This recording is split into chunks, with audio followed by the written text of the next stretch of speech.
जय जिनेन्द्र वंदे तु सर्वसिद्धे दुर्ममल मणोवमं गदिं पते वोच्छामि समय पाहुड मिणमो सुध केवली भणिदम। पंच परमेष्ठी भगवान की जय हो। समयसार जी महान ग्रंथादिराज के अंतर्गत हम आश्रवाधिकार का स्वाध्याय कर रहे हैं। पिछली ज्ञानशाला की कक्षा में हमने समझा था कि राग, द्वेष और मोह इन आश्रव भावों के कारण से वह जीव कर्मों का बंधक होता है। जब वह इन भावों से रहित हो जाता है, आश्रव के इन भावों का अभाव जहाँ हो जाता है, वीतराग सम्यक दर्शन जहाँ प्राप्त हो जाता है, उस समय वे जीव अपने परम समाधि में लीन अवस्था में नूतन कर्मों का बंध नहीं करते हैं। उसी बात को आचार्य भगवान यहाँ पर दृष्टांत के माध्यम से समझा रहे हैं कि वह जीव ज्ञानी होते हुए भी, वीतराग सम्यक दृष्टि होते हुए भी, जब रागादि भाव उसके उदय में आते हैं तो किस प्रकार वो अपने स्वभाव से च्युत हो जाता है और फिर नीचे आकर के गुणस्थानों से गिर करके वह अपने भावों में विशुद्धता को खो करके और नूतन कर्मों का बंध करता है। उसको एक उदाहरण के माध्यम से यहाँ समझा रहे हैं। आश्रवाधिकार के आज हम अंतिम 2 गाथाएं पढ़ेंगे, जिसमें पहली गाथा में उदाहरण है, दृष्टांत है, दूसरी गाथा में उसका सिद्धांत का प्रतिपादन किया गया है। देखें गाथा क्रमांक 186। जयपुरी सेणाहारो, जयपुरी सेणाहारो, गहि दो परिणम दिसो अणेय विहम, गहि दो परिणम दिसो अणेय विहम, मंस वसा रुहिरादि, मंस वसा रुहिरादि, भावे उदरग्नि संयुक्तो, भावे उदरग्नि संयुक्तो। बोलिए जयपुरी सेणाहारो, गहि दो परिणम दिसो अणेय विहम, मंस वसा रुहिरादि, भावे उदरग्नि संयुक्तो। जयपुरी सेणाहारो, गहि दो परिणम दिसो अणेय विहम, मंस वसा रुहिरादि, भावे उदरग्नि संयुक्तो। आइए गाथा का अर्थ समझते हैं। जयपुरी सेणाहारो, जह अर्थात जैसे, जिस प्रकार, पुरुषेण आहारो, पुरुष के द्वारा, आहारो अर्थात आहार, भोजन, गहिदो अर्थात ग्रहण किया हुआ, जैसे किसी पुरुष के द्वारा जो भोजन, जो आहार ग्रहण किया, वह भोजन अथवा वह आहार परिणमदि, परिणमन करता है, सो मतलब वह आहार, वह भोजन, अणेय विहम, अनेक प्रकार से, अनेक रूप से। क्या मतलब? मतलब ये, जो पुरुष ने भोजन ग्रहण किया, पुरुष से यहाँ तात्पर्य मनुष्य या किसी भी जीव की जहाँ बात चल रही है, विशेष रूप से मनुष्य की बात चल रही है, तो उस मनुष्य के द्वारा, उस पुरुष के द्वारा जिस प्रकार कोई आहार ग्रहण किया गया, वह आहार अनेक रूप में परिणमित होता है। कैसे, किस रूप में परिणमित होता है? मंस वसा रुहिरादि, मंस अर्थात मांस, वसा अर्थात मज्जा, चर्बी, रुहिर अर्थात रुधिर, खून आदि के रूप में। जो हमने भोजन ग्रहण किया, वह भोजन सप्त धातु में, शरीर में जो रस है उसमें, खून, मांस, हड्डी, पीप, इन सब में वह परिणमित होता है। भावे मतलब भाव में अर्थात रूप में, उदरग्नि संयुक्तो, किसके संयोग से? उदरग्नि अर्थात उदराग्नि, अर्थात पेट में जो जठराग्नि है, हमने जो भोजन किया उसको पचाने का काम कौन करता है? हमारे पेट में एक अग्नि है जिसका नाम है जठराग्नि। उससे संयुक्तो, उससे संयोग पा करके, उस जठराग्नि का संयोग प्राप्त किया, उसके निमित्त से वह भोजन पचा और पच करके खून, मांस, पीप, इन सब सप्त धातु में या जो शरीर में हैं, उन सभी रसों में वह भोजन परिणमित हो जाता है। क्या कहना चाह रहे हैं यहाँ पे आचार्य महाराज ये उदाहरण समझा रहे हैं कि जिस प्रकार किसी व्यक्ति ने भोजन किया, भोजन ग्रहण करने के पश्चात जो हमने भोजन ग्रहण किया वह उदराग्नि, पेट में जो अग्नि है जठराग्नि, उसका संयोग प्राप्त करके वह भोजन अनेक रूप में परिणमित होता है। शरीर में हमारा शरीर है, पुद्गल है, ये कैसा है, इसमें मांस भी है, खून भी है, नसें भी हैं, हड्डियां भी हैं, चर्बी भी है, रजवीर्य रूप भी है। इस प्रकार सप्त धातुएं भरी हुई है। जो भोजन ग्रहण किया वह भोजन इन सप्त धातु में परिणमित हो जाता है। उसी प्रकार जो अगली चर्चा है वो हम अगली गाथा में करेंगे सिद्धांत की अपेक्षा से। आइए एक बार फिर से गाथा का अर्थ समझते हैं। जह अर्थात जैसे, पुरुषेण किसी पुरुष के द्वारा, गहिदो आहारो ग्रहण किया हुआ आहार, अणेय विहम मंस वसा रुहिर आदि अनेक प्रकार रूप में, मांस वसा अर्थात चर्बी, मज्जा, रुधिर खून आदि से तात्पर्य रजवीर्य आदि अनेक प्रकार के जो शरीर में परिणमन होते हैं, उस आहार के द्वारा उस रूप में वह आहार परिणमित होता है।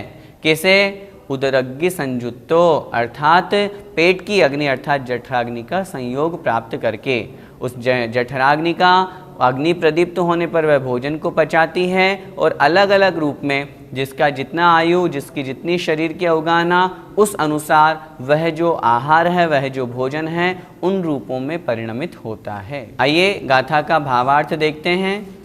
जैसे पुरुष के द्वारा ग्रहण किया हुआ आहार जठराग्नि का संयोग पाकर वह मांस, मज्जा, रुधिर आदि के रूप में अनेक रूप में परिणमन करता है। ये हमने गाथा का दृष्टांत के रूप में अर्थ समझा। भैया जी, भोजन मांस आदि के रूप में कैसे परिणमित होता है?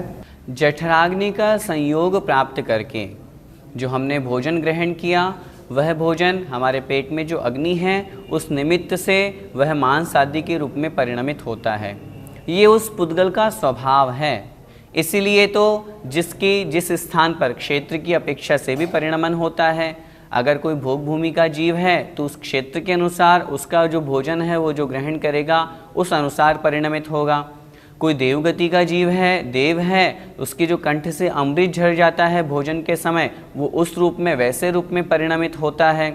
क्षेत्र की अपेक्षा से, आयु की अपेक्षा से कोई छोटा व्यक्ति है उसका भोजन वैसे परिणमित होगा, कोई बड़ी आयु वाला है, किसी के शरीर की अवगाहना बड़ी है तो वह भोजन पूरे शरीर में उस रूप में परिणमित होता है। तो शरीर आदि का संयोग प्राप्त करके जो जठराग्नि उसके पेट में है उसके निमित्त से वह भोजन मांस आदि इन धातुओं के रूप में परिणमित होता है। हमें इस उदाहरण से यह समझना है कि जो जीव जैसे परिणाम करता है कर्म भी वैसे ही रूप में परिणमित होते हैं। जैसे हमने जो भोजन ग्रहण किया, जरूरी नहीं है कि वह भोजन हमारे शरीर में अच्छी तरह से संयोग रूप में लगे ही। कभी कभी ऐसी स्थिति होती है हमारा पेट खराब हो जाता है, हम कितना भी अच्छा भोजन करें हमारे शरीर को नहीं लगता और वो निकल जाता है। कभी कभी ऐसा भी होता है कि हम गलत भोजन ग्रहण कर लेते हैं जो हमारे शरीर के लिए हानिकारक होता है। ठीक उसी तरह हम जैसे परिणाम करेंगे वैसे हमारे कर्म का बंध होता है, वैसे वे कर्मण वर्गणाएं कर्म रूप में परिणमित होती है। यहाँ उदाहरण से हमें सिद्धांत की ओर भी बढ़ना है। जैसे जिस तरह का भोजन किया उस तरह के भोजन के द्वारा वो उन धातुओं रूप में वह भोजन, वह आहार परिणमित हुआ, उसी तरह जीव ने जैसे परिणाम किए, जैसे भाव किए, उस रूप में वह कर्म परिणमित हुआ। अर्थात अच्छे भाव करेगा, शुभ कार्य करेगा, शुद्ध कार्य करेगा तो वह जीव उसके जो कर्म बंधेंगे वो पुण्य रूप में होंगे, और यदि वह जीव अशुभ परिणाम करता है, गलत परिणाम करता है तो वह जो कर्म बंधेंगे वो भी उसके पाप रूप होंगे। भैया जी, अध्यात्म दृष्टि में सम्यक दृष्टि किसे कहा गया है? जो अपने आत्म स्वरूप में लीन है। जैसा कि पूर्व गाथाओं में हमने पढ़ा, राग द्वेष और मोह से जो रहित है, ऐसे उस जीव को अध्यात्म दृष्टि में सम्यक दृष्टि कहा गया है। उस अपेक्षा से हम जब कर्णानियोग की अपेक्षा से बात करेंगे तो 11वें गुण स्थान में वह जीव 11वें आदि गुण स्थानों से सम्यक दृष्टि अध्यात्म की दृष्टि में माना गया है। एक अपेक्षा से जब हम द्रव्यानुयोग ग्रंथ के अनुसार चर्चा करते हैं तो चूंकि 7वें गुण स्थान से ध्यान रूप अवस्था हो जाती है और परम समाधि की अवस्था प्राप्त होती है। उस अपेक्षा से भी कदाचित उस जीव को वहाँ पर ध्यान रूप आत्म समाधि रूप में वह जीव स्थित हुआ है, इसलिए उस अपेक्षा से भी उसको वहाँ पर अध्यात्म की दृष्टि में सम्यक दृष्टि माना गया है। इसलिए सात्विक गुण स्थान से शुद्धोपयोग की चर्चा की गई है। इस गाथा का हम पद्यानुवाद पढ़ते हैं। जैसा यहाँ उदर के अनिलानुसार औ क्षेत्र आयु निज काय बलानुसार खाया हुआ अशन मांस वसादिकों में कालानुसार ढलता तन धातुओं में। अभी हमने यह भोजन का दृष्टांत पढ़ा। अब इससे आचार्य भगवान दृष्टांत की ओर आगे बढ़ रहे हैं। उसी प्रकार वह जो जीव है जब अपने आत्म समाधि से च्युत होता है, छूट जाता है, राग द्वेषादि का वह निमित्त प्राप्त करता है, तो पुनः नवीन कर्मों का बंध प्रारंभ कर देता है। यही बात आचार्य महाराज अगली गाथा में कह रहे हैं। देखें। तहणाणि सदुपौवम् जे बद्धा पच्चया बहुवियप्पम्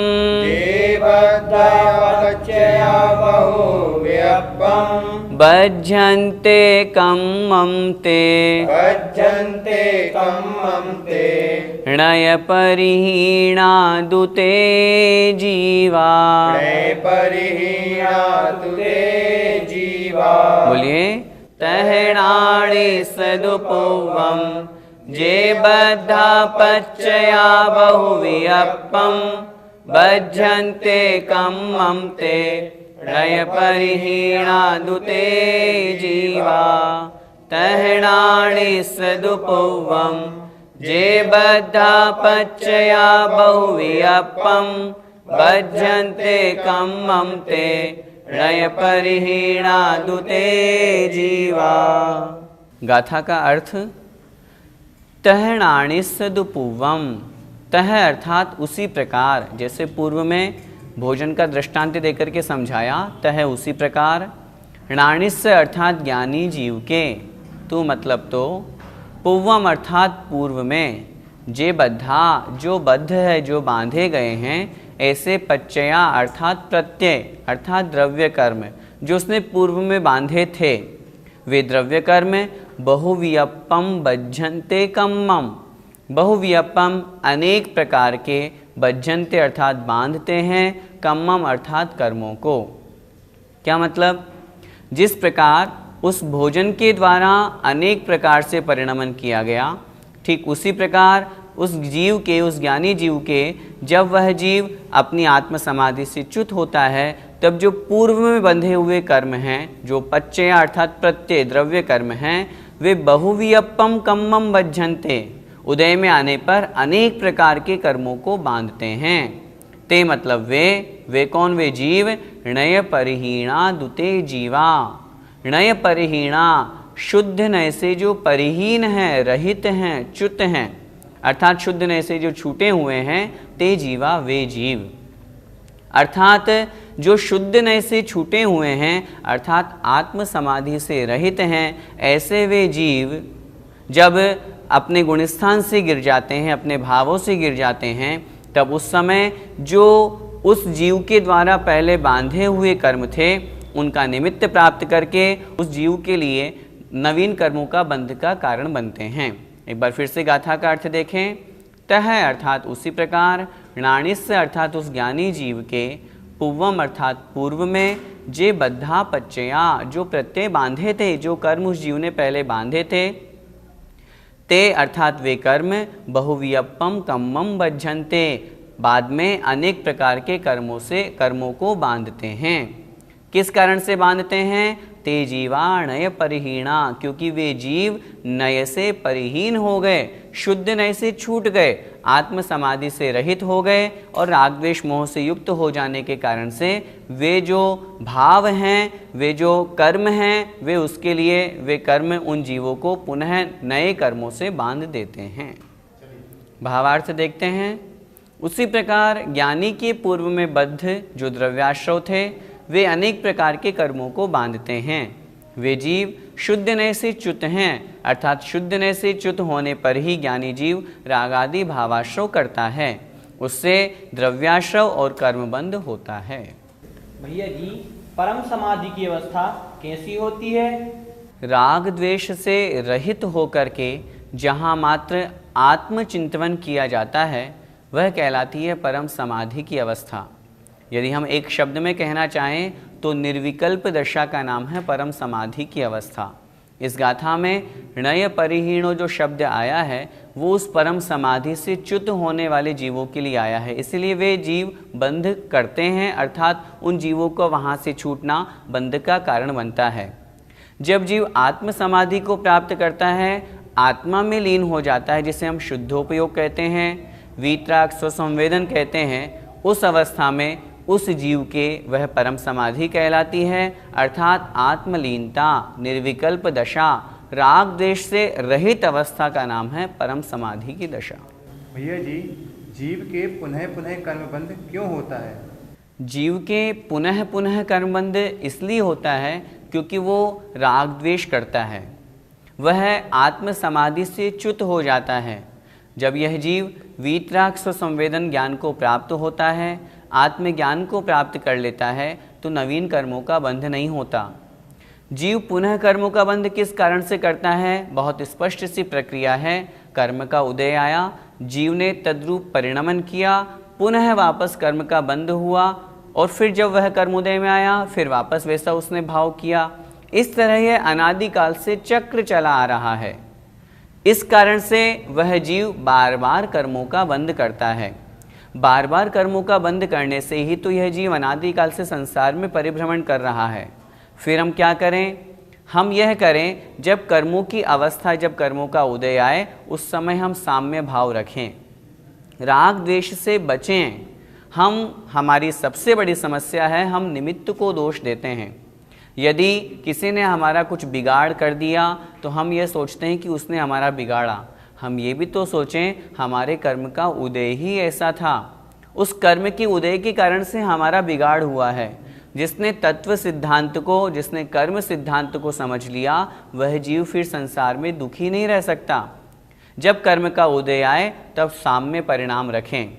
जैसे माना कि किसी के असाता वेदनी कर्म का उदय आया, अब उसे बड़ा दुख हो रहा है, शरीर में बहुत पेन हो रहा है, लेकिन ये तो सोचे कि वो पेन मुझे असाता वेदनी कर्म के उदय के कारण से हो रहा है, मेरे रोने धोने से क्या होगा, मेरे दुख मनाने से क्या होगा, मैं आंसू टपकाऊंगा उससे क्या होगा, उससे तो और अधिक असाता वेदनी कर्म का आश्रय होगा।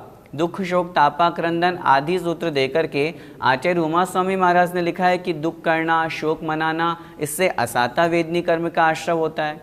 उस समय हम क्या करें? उस समय कर्म सिद्धांत को याद करें। कर्म का ऐसा स्वभाव है, मुझे साम्य भाव रखना है। बहुत अधिक कहीं पर कोई लाभ हो जाए या अपने को जो हम चाहते हैं वो मिल जाए, बहुत अधिक हर्ष भाव नहीं। हमारे पुण्य का उदय था इसलिए हमें मिल गया, लेकिन यदि उसमें हम राग करेंगे तो फिर से नए नए कर्मों का हम बंध करेंगे। इसलिए कर्मों का बंध इस कारण से ही होता है, राग द्वेष रूप परिणति, मोह मिथ्यात्व रूप परिणति होने से। जब इस परिणति को हम छोड़ देंगे तो हमारे नए कर्मों का बंध होना रुक जाएगा, जैसा कि वीतराग सम्यक दृष्टि जीव के साथ होता है। भैया जी, हमने जो ये आश्रम अधिकार पढ़ा, इससे हम संक्षिप्त में क्या समझें? आश्रवाधिकार में यहाँ पर जो चर्चा की गई वो वीतराग सम्यक दृष्टि की अपेक्षा से मुख्यतया की गई कि वह जीव नूतन नवीन कर्मों का आश्रय नहीं करता है। कारण बताया, राग द्वेष मोह का त्याग। हम क्या करें? हम बहुत अच्छी तरह से इस अधिकार को समझें, अपने लक्ष्य को प्राप्त करने का प्रयास करें, लक्ष्य बनाएं। हमें शुद्धोपयोग को प्राप्त होना है, हमें भी एक दिन वीतराग सम्यक दर्शन को प्राप्त करना है। उसके लिए क्या करें? सबसे पहला हम कदम बढ़ाएं भेद विज्ञान की तरफ। यदि हम भेद विज्ञान को प्राप्त हो जाएंगे तो संसार के दुख ही समाप्त हो जाएंगे। भेद विज्ञान का तात्पर्य क्या है? शरीर अलग, आत्मा अलग। इस तरह का जब जीव को ज्ञान हो जाता है तो फिर वो अन्य को दोष देना छोड़ देता है। उदाहरण से हम समझें, यदि किसी व्यक्ति को कोई रोग हुआ है, शरीर में कोई रोग हो गया, कोई बीमारी हो गई, अब वह बीमारी उसकी ठीक नहीं हो रही है, यदि वह जीव भेद विज्ञानी है तो वह दुख नहीं मनाएगा, वह शरीर को लेकर के बैठा नहीं रहेगा। वो तो ये सोचेगा मेरे असाता का उदय है, शरीर अपना कार्य कर रहा है, मुझे अपना कार्य करना है। उन दोनों अवस्थाओं में वह साम्य भाव को धारण करे, समता भाव को धारण करे। भेद विज्ञान होने के बाद में जीव अन्य को दोष देना छोड़ देगा। यदि उसके नुकसान हो गया है, किसी को उसने कोई सामान दिया, बहुत करोड़ों का सामान था, अचानक उसके रेट गिर गए, अब उसने सामान तो लिया नहीं, उसने वापस भिजवा दिया।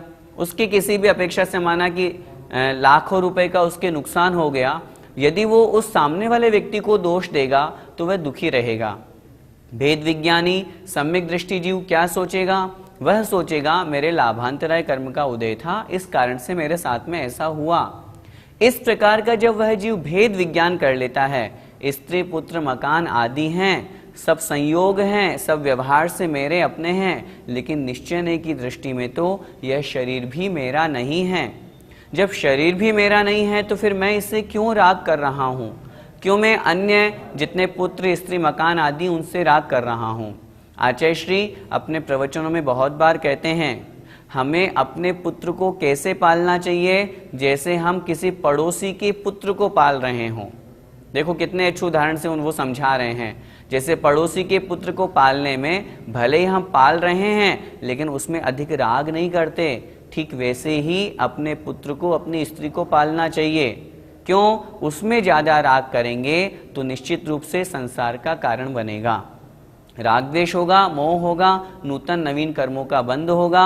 नूतन नवीन कर्मों का बंध होगा तो वह जीव संसार में भटकता रहेगा।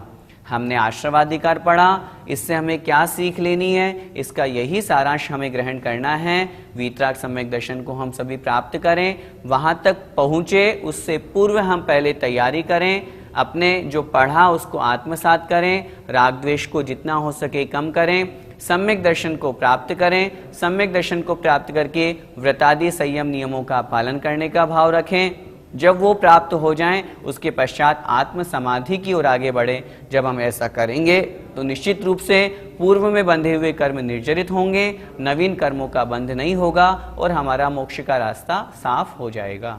आचार्य श्री का हिंदी पद्यानुवाद देखते हैं। वैसा अनेक विधि पुद्गल प्रत्ययों में, ज्ञानी बंधा विगत में विधि बंधनों से, हो कर्म बंध पर से मन जोड़ता है, आधार शुद्ध नय का जब छोड़ता है। जय जिनेन्द्र। इस कार्यक्रम के पुण्यार्जक परिवार है श्रीमती पूनम जैन, धर्मपत्नी Shri Subhash Jain, Gunayatan Shikhar ji, Shri Parasnath re rolling mills limited, Durgapur 1, Vardhaman, Paschim Bangal, Amita Jain, wife of Anil Kumar Jain, Sangeeta Jain, wife of Vipin Kumar Jain, Shri Janardan Prasad ji, Shrimati Patanti Devi, Mukesh Kumar, Sakshi, Isha, Mona Khandhar, Shri Kishore Khandhar, Shrimati Sushma Khandhar, Parimal Khandhar, Ahmedabad. शुल्लक 105 श्री ज्ञान सागर जी महाराज की पुण्य स्मृति में श्रीमती शांति देवी छाबड़ा, पटना, बिहार। ईसरी पारसनाथ एवं उनके पुत्र पुत्रवधू श्री अशोक उमा, पटना, श्री विनोद बबीता, गुवाहाटी, श्री सुनील शालू, पटना, ब्रह्मचारी संजय भैया, ईसरी, श्री अभय मेघना, चंडीगढ़, श्री आलोक मेघना, वडोदरा।